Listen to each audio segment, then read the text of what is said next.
Ok, bienvenidos a todos. Es un gran gusto tenerlos con nosotros. Estamos muy emocionados por iniciar esta nueva etapa de Portpool. Agradecemos muchísimo a Paola Sánchez por su voluntad y por su pasión por el compartir. Hoy ella va a hacer una presentación de salud urinaria en cerdas. Y pues bueno, la pregunta es si le damos la importancia que merecen las granjas. Paola pertenece al grupo productor Agrupor, así que Paola, muchísimas gracias por tu participación.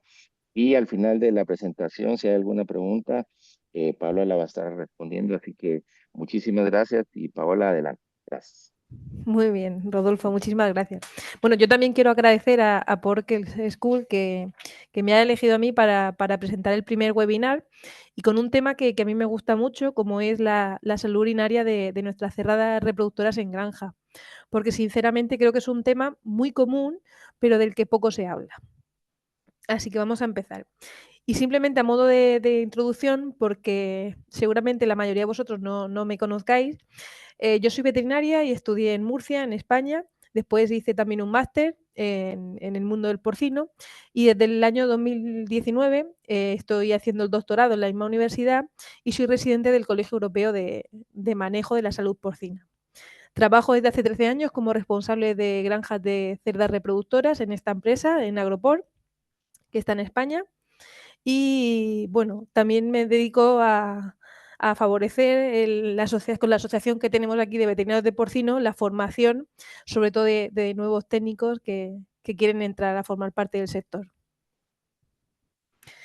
Y por empezar ya con el tema de la salud urinaria, simplemente os he puesto aquí una definición de lo que sería ese concepto, ¿no? Sería el buen funcionamiento o el funcionamiento normal de todo el complejo urinario, donde incluimos tanto riñón como el uréter, la vejiga y la uretra.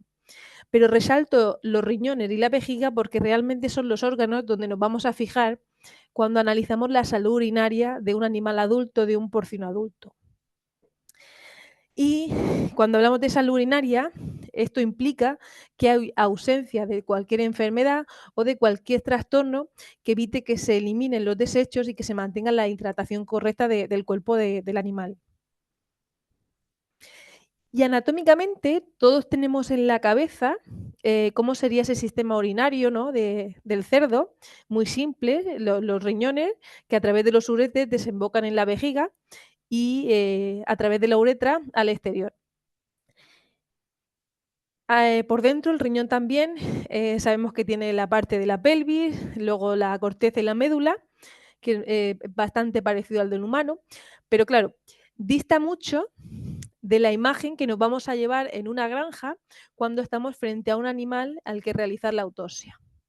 ¿Por qué? Porque esta sería la realidad, sobre todo cuando hablamos de animales adultos, es bastante difícil ya que son animales que pueden llegar a pesar más de 300 kilos y si aparte ha empezado el proceso de putrefacción, ¿no? Hay gas en el interior del cuerpo y es bastante difícil localizar los órganos que componen el aparato urinario. Y en este caso, en el caso de la hembra, si encima está gestante, el volumen que tiene el aparato uterino y el digestivo nos va a dificultar muchas veces acceder, sobre todo a la parte de los riñones, ¿no? A la parte que queda más dorsal en el animal. Por eso, cuando abrimos un animal en la granja, es fácil que ni siquiera veamos cualquiera de estos órganos a primera vista. Y tengamos que quitar todo el paquete intestinal y todo el paquete geniturinario para poder acceder a los riñones, como decimos, y a la vejiga. Cuando hablamos de trastornos en este aparato, en este sistema, lo más común cuando hablamos es simplificarlo en el mundo de las infecciones, ¿no? Que son las llamadas ITU, las infecciones del tracto urinario, que son básicamente causadas por bacterias muy comunes que están en el ambiente y que ascienden por la vagina hasta la vesícula, la vejiga urinaria. También podemos encontrar casos de cálculos renales con diferentes tipos de cristales que se acumulan a nivel del riñón y obviamente causan dolor y otros problemas. Hay casos de incontinencia urinaria donde se pierde el control de la micción. También a nivel de pelvis del riñón se han visto casos de retención de orina, y luego hay otras enfermedades que son poco descritas en el porcino, como por ejemplo distintos tumores a nivel de vesícula o de riñón. Pero en el porcino exactamente, cuando hablamos de salud urinaria, ¿no? o de problemas urinarios, básicamente nos vamos a centrar en el primer grupo, que serían las infecciones bacterianas de este aparato. Porque los demás casos son difíciles, son casos que se ven muy de vez en cuando y son difíciles de diagnosticar a nivel de campo, cuando estamos en granja. Así que nos vamos a centrar, como hemos dicho, en las infecciones del tracto urinario. Es una patología que se diagnostica muy por debajo de lo que realmente se presenta. ¿Por qué? Porque los estudios que hay, sobre todo se hacen en animales que se envían a matadero, es decir, son estudios post-mortem, ya que es muy difícil diagnosticar una de estas patologías en un animal vivo. Por tanto, si todos los estudios que hay se hacen en animales que se envían a matadero, realmente la prevalencia que tenemos en granja no está bien descrita, no se sabe realmente. Y cuando un animal es enviado a matadero, es enviado porque tiene algún tipo de problema, ¿no? Entonces, claro, seguramente los estudios que se hacen con estas cerdas aumentan la prevalencia, que en granja realmente sería bastante menor. Por eso, según el estudio que consultemos, la prevalencia puede ser muy distinta. Y también, si os fijáis y os vais a la bibliografía, casi todo se hace analizando solamente lo que es la vejiga y tomando muestras de orina. Es decir, que dejamos fuera el resto de órganos, como pueden ser los uréteres, que hemos dicho, los riñones o la uretra. Además de ello, no hay una técnica diagnóstica de referencia, por tanto, todos los trabajos que se hacen hablan de diferentes métodos para diagnosticar estas infecciones. Entonces no son comparables realmente entre sí. Los que digo que lo hacen sobre cerdas que se mandan a matadero, es decir, después de su muerte, hablan de prevalencias bastante altas, como pueden ser entre el 41 y el 46%, pero ya digo que seguramente sea un número, digamos, ensalzado por el tema de que esos son animales que ya han ido a matadero por algún problema. Si hiciéramos ese estudio en animales que están en granja, seguramente la prevalencia sería muy diferente. Y por poner algunos ejemplos, trabajos bastante recientes, como por ejemplo este que tenemos aquí hecho en Dinamarca en el año 2023, sobre un grupo de estas cerdas que se manda a matadero por algún problema, donde recolectaron vejigas y también muestras de orina. Lo que hicieron fue cultivos bacterianos para ver qué animales tenían una concentración mayor o igual a 10 elevado a la 3. Y en este caso, más de un 30% fue positivo, donde la inmensa mayoría de esas muestras resultaban ser causadas, la infección resultaba ser causada por un E. coli. También se hizo de la vejiga examen macroscópico y un 27% fue diagnosticada como cerda con problema de cistitis. Y a nivel histopatológico, es decir, la lesión a nivel de microscopio, un 46% fue positivo. Entonces, claro, depende el tipo, como hemos dicho, de diagnóstico o de técnica de diagnóstico que utilizamos, el porcentaje puede ser bastante distinto. En otro trabajo, hecho en este caso en América Latina, en Brasil, del año 2018, lo que se utilizó fue tiras reactivas también en muestras de orina que se recogieron de animales, en este caso en granja. Y lo que se hizo fue relacionar el resultado que daban, sobre todo fijándonos en los nitritos y en la sangre, con los datos productivos de esas cerdas, y lo que se vio es que digamos, el mayor número de cerdas con problemas de cistitis estaba en el momento previo al parto, en el preparto, donde más del 40% de animales se diagnosticaron con problemas urinarios. Y, por ejemplo, volviendo a Europa, en un trabajo de 2021 de Grecia, también por morte, en este caso en cerdas también enviadas a matadero, donde se usó vejiga y muestras de orina, se volvió a hacer crecer las bacterias que había cultivándolas y más de la mitad, el 55,8%, resultaron ser positivas también a esta bacteria, a E. coli, y en el examen macroscópico más de un 45% de los animales también resultaron ser positivos, es decir, diagnosticados con cistitis. Así que son porcentajes distintos, pero todos son bastante altos en los trabajos que se hacen últimamente. Pero como digo, mucho cuidado cuando comparamos prevalencias en distintos trabajos en función del método diagnóstico y de si se hacen con el animal vivo o el animal después de sacrificado. También nos hemos dicho ya que la bacteria que más se suele ver en estas infecciones son bacterias muy comunes, como puede ser E. coli, que suelen estar en el ambiente, no es un germen específico, sino que aprovecha la oportunidad cuando el animal, digamos, está inmunodeprimido. ¿Y por qué puede estar inmunodeprimido? Pues puede ser de una forma fisiológica, como por ejemplo la bajada que hay de defensa alrededor del parto, cuando el animal está en celo, o puede ser una inmunodepresión a nivel patológico causada por cualquier enfermedad o por momentos de estrés que le estemos provocando al animal o al rebaño. Al final, estas bacterias que se encuentran en el ambiente ascenden, como hemos dicho, por la vagina, llegan hasta la vejiga y ahí es donde se produce, si el animal no es capaz de inmunodefenderse, la infección. Y en todos los trabajos publicados, más de la mitad de las muestras siempre fueron positivas a E. coli, aunque se describen otras bacterias como de la familia de Staphylococcus, Streptococcus, Proteus, etc. Y al final, ¿por qué hablamos tanto de salud urinaria? Básicamente porque las cerdas con problemas urinarios al final tienen, digamos, como 3 pilares afectados. Uno sería su productividad, porque es difícil de estudiar la relación que hay. Incluso hay trabajos que tienen distintos resultados, resultados contradictorios, porque cómo relacionar, digamos, la afectación del sistema urinario y lo que deja de producir la cerda a nivel reproductivo o a nivel productivo. Es muy complicado, porque como sabemos, cuando hay un problema normalmente no tiene un único origen, sino que suele ser multifactorial.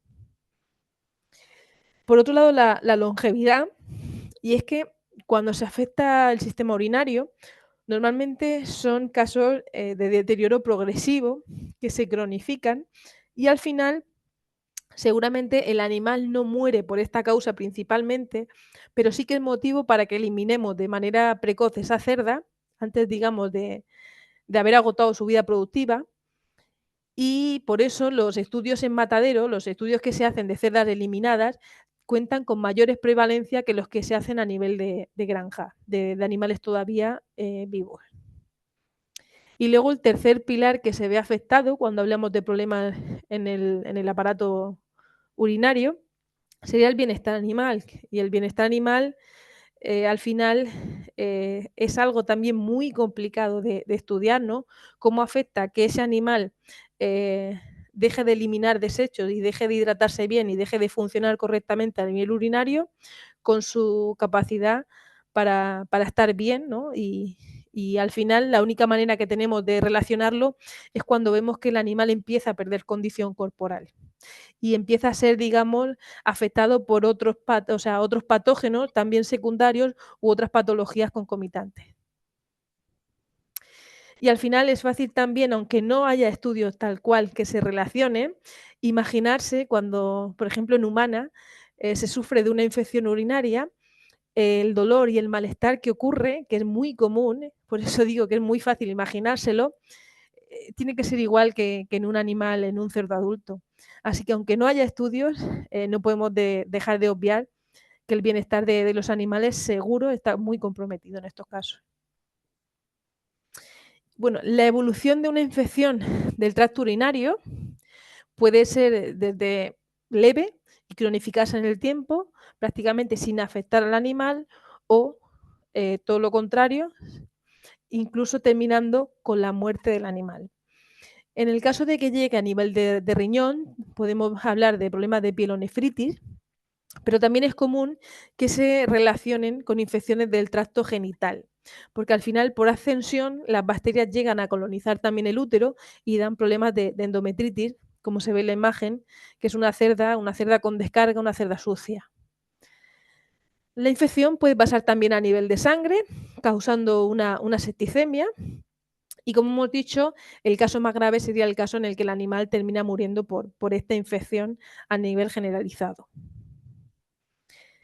Y como vemos en la imagen, tenemos animales que seguramente son sacrificados en granja, porque como vemos aquí, la condición corporal ha sido tan gravemente afectada que ni siquiera valen para el matadero. Y la causa principal seguramente no era el problema urinario, o al menos nosotros desde fuera no lo sabemos diagnosticar como tal. Seguramente esta cerda se tuvo que sacrificar por esa pobre condición corporal o quizá algún problema locomotor, de cojera en articulaciones. Y hasta que no hacemos la necropsia no nos vamos a dar cuenta que lo que realmente había, digamos, subyacente sería el problema del tracto urogenital. Y nos vamos a centrar en este webinar, sobre todo en el caso del diagnóstico, porque si queremos mejorar la salud urinaria a nivel de granja, lo primero que tenemos que saber es cómo detectar estos problemas y si puede ser de una forma rápida y que no sea muy laboriosa para el técnico que está en la granja. Pero eso sí, tenemos que, como hemos dicho, saber que no hay un método claro, no hay una directriz o una técnica de diagnóstico única ni 100% eficaz, por eso no va a ser sencillo. El tratamiento, cuando se haga, tiene que ser un tratamiento individualizado, porque antes sí que se estilaba mucho lo de añadir en pienso en la ración un tratamiento antibiótico, pero cada vez más tenemos que pensar en que esos tratamientos tienen que ser a nivel individual, que cuanto más rápido los comencemos, más probabilidad de éxito vamos a tener y tiene que ser enfocado a cada animal. Como hemos dicho, cuanto antes se diagnostique el problema y antes se trate, más posibilidades de éxito tendremos, reduciendo el uso de antimicrobianos y sobre todo, como hemos dicho, mejorando el estado de bienestar de esa cerda y obviamente y consecuentemente la producción que va a tener en los ciclos posteriores. Importante que como no hay un solo método que por sí solo sea suficiente, hay que aunar cuanto más mejor para tener al final una buena interpretación y no llevarnos a error. Estos son los métodos que vamos a estar viendo en las próximas diapositivas, pero vamos a ir paso a paso, desarrollando uno a uno. Lo más fácil sería, y lo primero, la evaluación de esos signos clínicos que presenta el animal, que pueden ir desde poliuria hasta fiebre, que son los más comunes, hasta, por ejemplo, podemos visualizar a nivel de orina restos de sangre, que sería un caso de hematuria, o de pus, piuria, y lo más común serían las secreciones vulvares que vemos con un carácter normalmente con un carácter, digamos, y unas características parecidas también a la pus.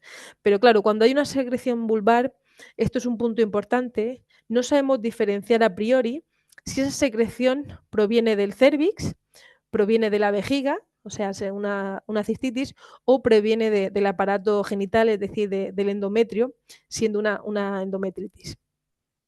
Y cuando ya son casos donde se afecta el riñón, casos que avanzan, llegando de los uréteres hacia arriba, ahí en animal el signo clínico más evidente va a ser la anorexia y si como modo decimos que la infección pasa a sangre, ya tendremos síntomas de septicemia en los casos más graves. Y vamos a centrarnos en lo que es más difícil, que sería detectar, digamos, el origen de esa descarga vulvar, que al final es el síntoma que mejor sabemos, o sea, o que más claro al final nos lleva a pensar en un problema del tracto genitourinary. Pero hay que tener en cuenta que muchas de estas descargas vulvares son normales, totalmente fisiológicas, y por ejemplo se dan en el momento anterior al estro y en el propio estro, en el propio celo del animal. También cuando acaba de ser cubierta, ¿no? Las horas siguientes a la cubrición.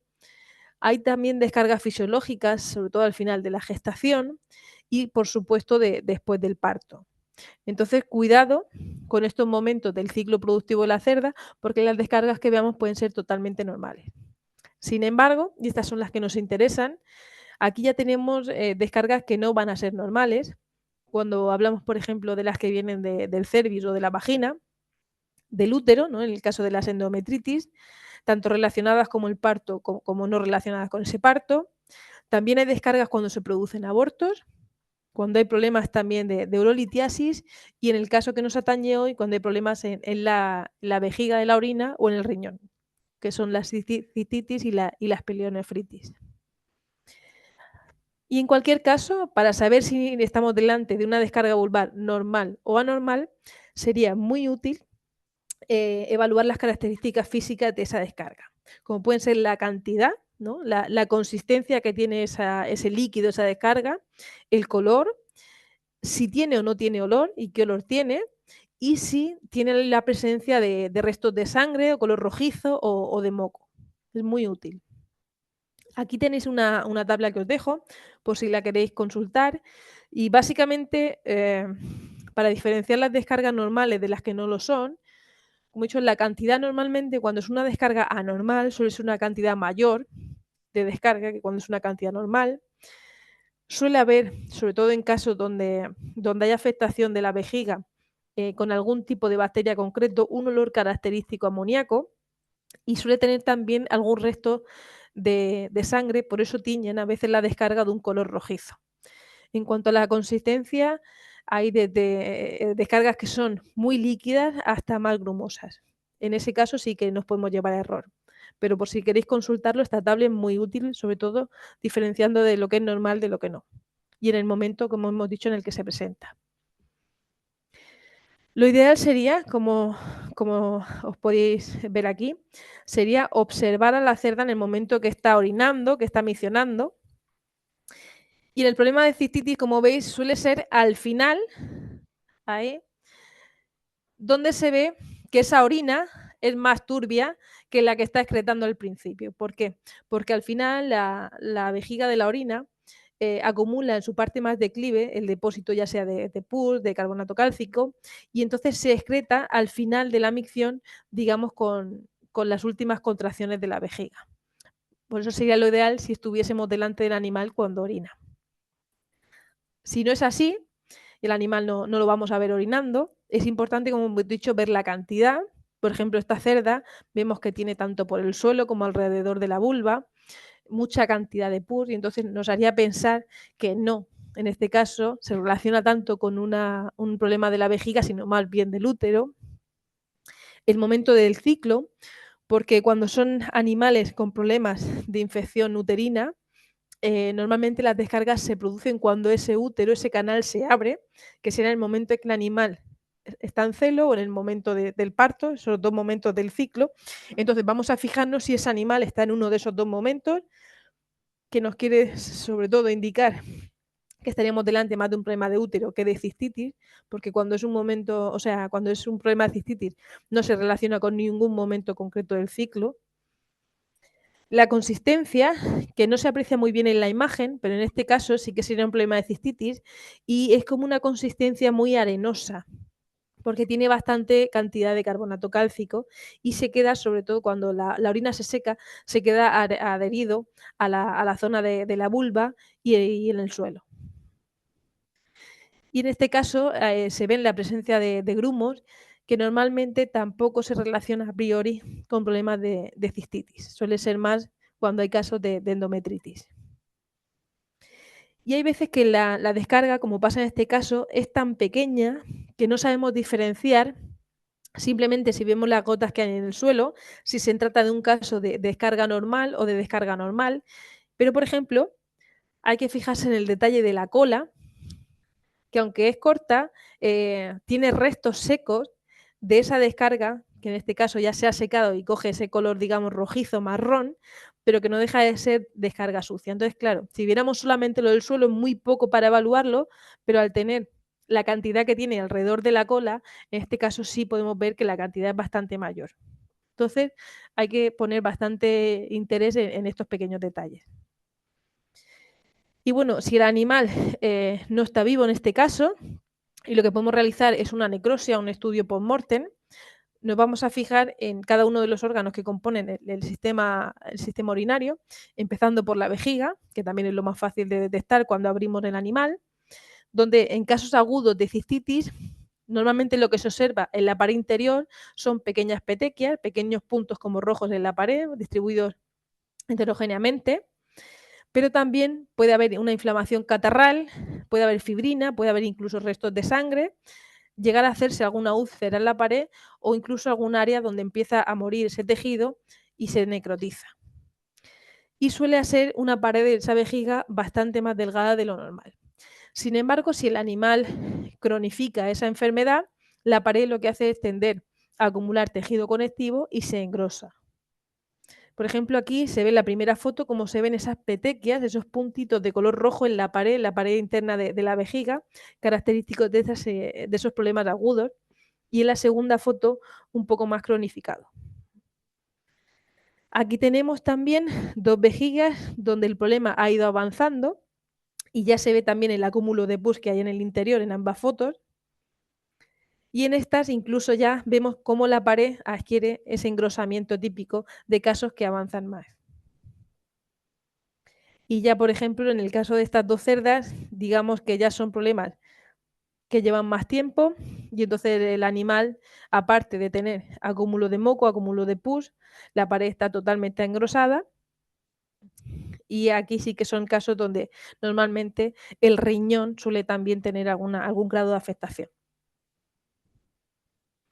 Y bueno, luego hay casos que son muy obvios, por ejemplo, este animal que ya simplemente antes de hacer la incisión, antes de abrirlo, se ve como por la vulva está excretando un contenido purulento bastante espeso y claro, cuando lo abrimos por dentro, la vejiga prácticamente lo único que contiene es pus. Estos son casos ya muy evidentes y muy, muy graves ya.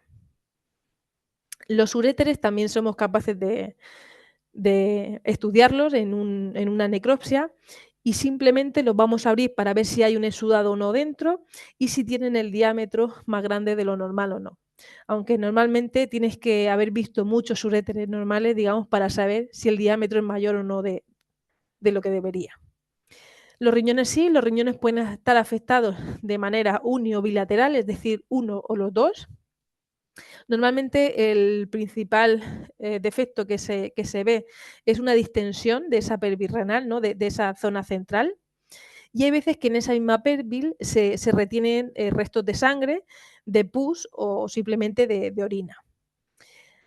Y la parte de fuera, la parte de la corteza o incluso la médula, hay veces que cuando cronifica un caso, también se producen deformaciones.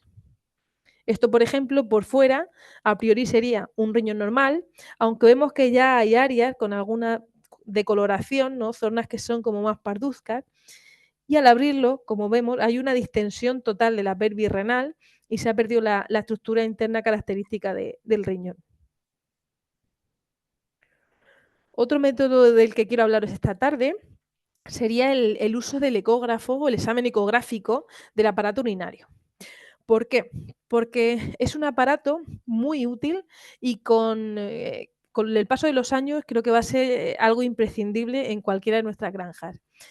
Muchos de nosotros lo conocemos porque se usa para el diagnóstico de gestación, ¿no? De gestación temprana, con 23-24 días, al ver las vesículas embrionarias, pero también se están haciendo ya estudios un poco más profesionalizados, donde se estudia esa dinámica folicular del ovario y sabemos determinar en qué ciclo exacto está la cerda, pero también en caso de nulíparas, de cerdas que todavía no se han incorporado al acto reproductivo, para saber si son púberes o todavía no, o en el caso de cerdas que no entran en celo, que no son cíclicas, determinar si están en anoestro o no lo están, para proceder luego al tratamiento que sea conveniente. Pero en el caso que nos atañe, lo interesante de la ecografía, del examen ecográfico, sería poder estudiar cualquier alteración que podamos ver a nivel tanto genital como urinario. Solamente hay que tener una cosa en cuenta, que sería que en función del ecógrafo, ¿no? del aparato que usemos, la experiencia del técnico es muy importante, porque cuanto peor sea ese aparato, o sea, peor sea la calidad de imagen o de resolución que vayamos a tener, esto va a necesitar que el técnico que lo esté usando tenga más práctica, incluso tenga que implicarse más físicamente, que cuando se trata de animales tan grandes y tan pesados hay veces que de verdad es muy complicado. Pero básicamente con el ecógrafo nos vamos a centrar a nivel de cerdas en estos 3 órganos: el útero, ahora mismo la vejiga, que es lo que queremos en el sistema urinario, y los ovarios. Esta sería, por ejemplo, una imagen que podemos ver con cualquier ecógrafo, no hace falta que sea de la mejor calidad. Cualquier ecógrafo de granja nos da una imagen muy parecida a esta. Y vamos a tener 2 cosas en cuenta. Por un lado, la ecotextura, ¿no? Y es que la vejiga tiene que ser una estructura anecogénica, es decir, de color negro, completamente homogénea y sin contenido, es decir, que no haya sedimento dentro, que sería en la imagen como áreas de un color más blanco. Aquí, como veis, os he marcado en la parte que quedaría la imagen más a la izquierda, correspondería a la vejiga. Como vemos, color negro y sin zonas por dentro de que digamos de ese color blanco que sería compatible con sedimento. Otra técnica de diagnóstico para problemas del tracto urinario podría ser el análisis de la orina, pero claro, dentro de los diferentes métodos que hay para analizar la orina, hay que tener en cuenta que ninguno es perfecto. Y es que normalmente los que son muy sensibles son menos específicos y al revés. Estos son los que más se usan: el examen macroscópico, la turbidez, las tiras reactivas, luego el examen que se hace a nivel de microscopio y luego el cultivo de esa orina. Y como veis, en distintos trabajos se ha estudiado la sensibilidad y la especificidad y ninguno realmente, por eso hemos dicho que no hay una técnica estándar, es perfecto, sino que al final tenemos que combinar la mayor parte de estos métodos cuando podamos. Para tomar una muestra de orina y luego proceder a su análisis, obviamente lo mejor sería punzar en la vejiga para evitar la contaminación que puede haber cuando sale a través de la vagina y de la uretra. Lo que pasa es que esto a nivel de campo y cuando son animales tan grandes es muy difícil de hacer. Entonces, si se hace normalmente, se hacen estudios de animales ya post-mortem. Y esto sí que es muy importante y a nivel de granja tenemos que tenerlo muy en cuenta. Hay que intentar coger las muestras de orina, si puede ser, a primera hora de la mañana. ¿Por qué? Porque los animales tienen que estar más de 4 horas desde la última vez que misionaron, es decir, que vaciaron la vejiga. Y esto lo que hace es que se evite la dilución de la muestra. Como veis en este gráfico, al final, si pasan menos de 4 o 6 horas, la muestra va a tener unas bacterias que se van a diluir y al final vamos a tener falsos negativos, cuando en realidad son animales que seguramente sí tengan la bacteria en la concentración en la que estamos buscando para diagnosticar la infección. Y luego otra cosa muy importante, y es que habría que muestrear al menos entre un 10 y un 20% de los animales de la granja para no engañarnos con las prevalencias, cuando hacemos estudios en vivo, no en matadero. Entonces es importante que hayan pasado más de 4 horas desde que mencionaron las cerdas, y una forma fácil de saberlo es, por ejemplo, si pasan durmiendo la mayor parte de la noche, entrar por la mañana temprano, encender las luces. Normalmente las cerdas en unos 15-20 minutos, la mayor parte de ellas se levantan a misionar esa primera vez por la mañana y ese sería el momento perfecto para coger el máximo número de muestras posible. Y una vez que, como hemos dicho, que tenemos la muestra, estos son los exámenes que podríamos hacer. El primero sería el más fácil a nivel macroscópico, qué características observamos a simple vista. Lo primero sería el color, que tenemos un montón de tonos de amarillo, desde el más claro hasta el más oscuro, dependiendo de cuán concentrada esté la muestra. Pero luego también podemos ver otros colores, como pueden ser tonos rojizos o más marrones, que nos estarían indicando que hay presencia de sangre, ¿no? Hay hematuria o mioglobinuria también.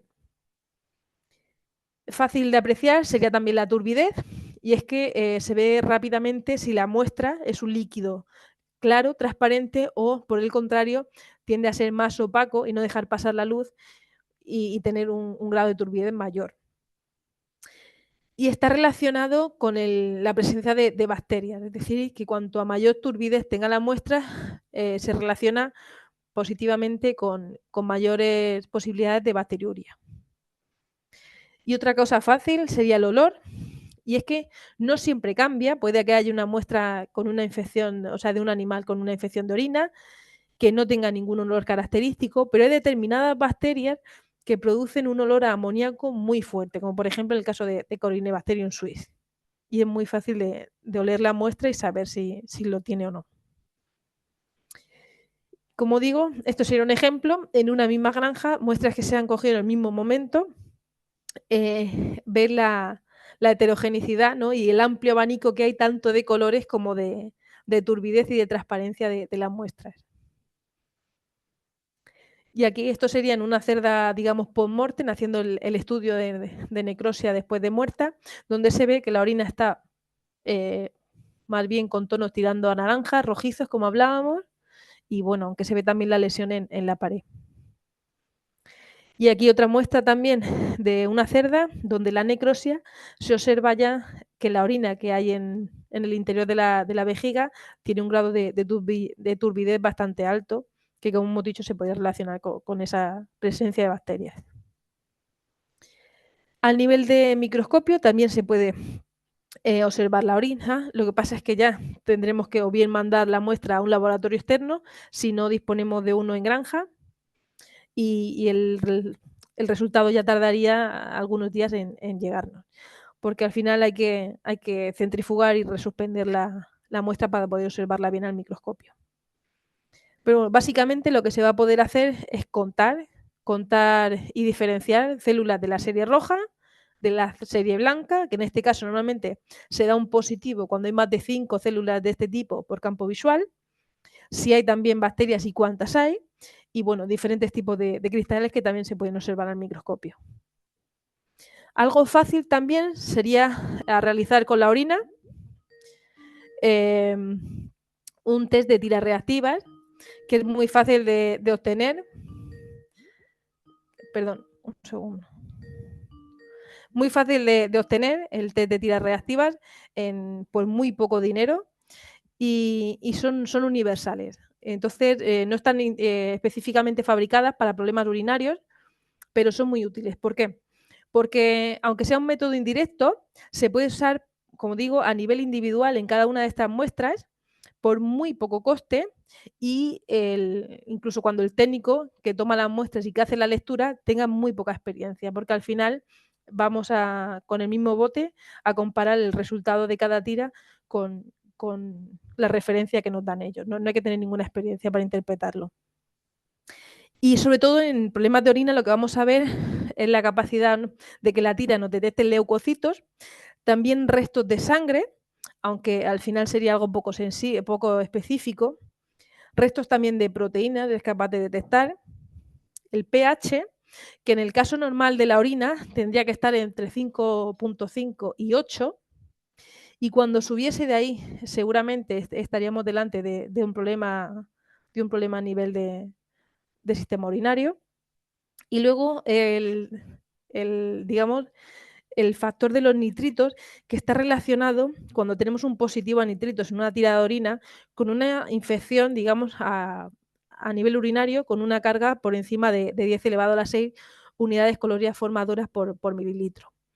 Aunque, cuidado también, porque igual que en el caso que el olor, que no todas las bacterias provocaban ese olor amoníaco, en el caso de los nitritos no todas las bacterias producen o son degradadoras de los nitritos, y entonces podemos encontrarnos en casos de infecciones con falsos negativos.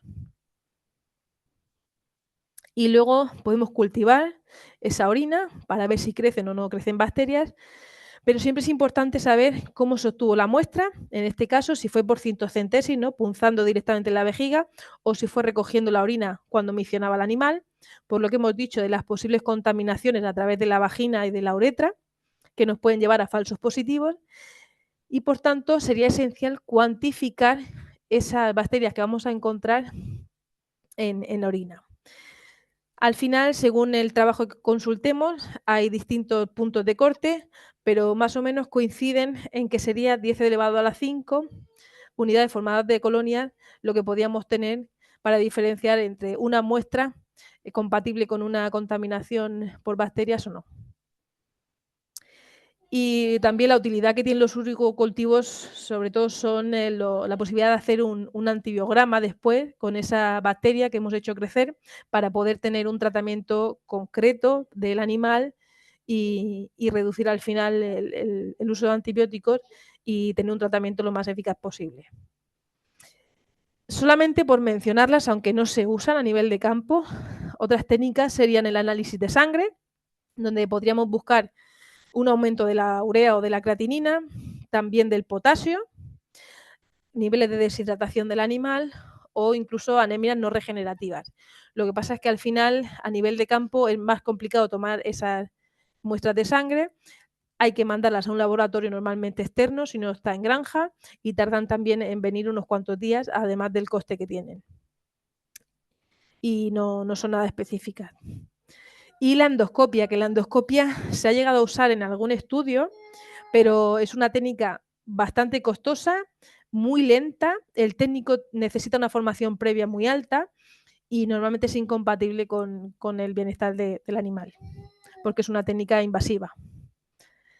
Así que al final, la conclusión sobre el diagnóstico, ¿no?, es que como no hay una técnica clara y fiable 100%, lo mejor sería combinar los signos clínicos que podemos observar en animal con una muestra de orina donde realizar algo fácil como sería un examen macroscópico, ya hemos dicho la turbidez, el color, el olor, y a la vez usar una tira reactiva que de una manera rápida y por un bajo coste nos va a dar unos resultados bastante determinantes al final.